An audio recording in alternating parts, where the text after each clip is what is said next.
Bombardment was a common thing. Every day we have plane going over. And I was flat, nothing left. We got notice that we'll be heading for France. It was raining, the wind was blowing, it was cold, we were tired. It's a job to do. It's the next wave, follows the first wave, follows the second wave, right on down the line. We could see the machine guns firing, we could see the artillery coming in pretty close. That was it. And we knew that some of us wasn't probably going to come back. When we came in over the coast, we were running into clouds. Some of the pilots went up, some went down. When I hit, I tumbled, and I was all wrapped up in shroud lines, and I thought, you know, I could just see Germans running across the field with fixed bayonets. They caught our 116th Regiment, practically decimated them. They were wounded and dead lying on the beach. It was just amazing. And the beach surprised me. I was expecting sandy beach. It wasn't sand at all, it was stones. So anywhere a mortar landed, it scattered buckshot for 300 yards, so it was deadly. Omaha, there's almost 9,000 tombs right over there. So there was a lot of those people did not make it there. If things got bad I was down the foxhole, and I'd take off my helmet and I'd read that 23rd Psalm. I don't know how many times I read that.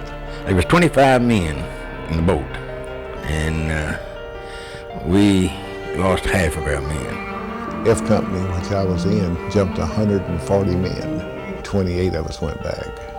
And so many of my buddies were killed and wounded that I don't know how I managed to survive it. There's so many of the what we call new Americans who, like me, who came after the war, forget to say thank you.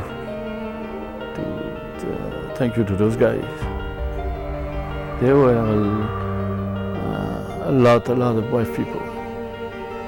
I want to come home, and I don't know how the Lord does that, and I still don't.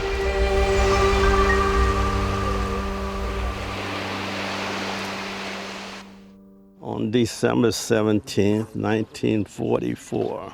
Army Private First Class Orma Knowles stands before the memorial in northern Belgium, which honors the Wereth 11 black U.S. soldiers who were cut off during the Battle of the Bulge here. They were found and captured by the Nazi SS Guard, then tortured, and then executed. The memorial shares the story and the names of the 11. It was built by the Belgians, something that is not lost on Ormond. These people didn't have to do this, the things they did to carry on this memory. Ormond was on duty at this very rail yard, on those very platforms, in fact, here in Reims, France, and it was an ordinary night for him when an extraordinary thing happened. We saw the lights on. That was the only lights that was on around here, but we knew something was up. Something was up, all right. Private Knowles' guard duty was just outside Dwight Eisenhower's headquarters, and when those lights went on inside, at this very desk that is still there today, Eisenhower and his top officers were accepting the Nazi surrender. The war in Europe was over, and the boys outside were among the first in the world to know. I got to tell a lot of people, they said, oh, the 8th. I said, no, it wasn't the 8th, it was May 7th. And at the same building Ormond stood guard near 70 years ago, the former private is today as big as Eisenhower, mobbed and signing autographs for this group of French school children when they learn who he is. To them, Orma Knowles represents their very freedom. Oh, my God, they had to pull me away. He returned to the fields of Belgium, walked the shores of Omaha and Utah, saw the monuments in his honor. But the single greatest moment for this hero might just be meeting the coming generation of France, who will live freely in part because of his service. A service of pride, a service of dignity, when he wasn't always afforded the same.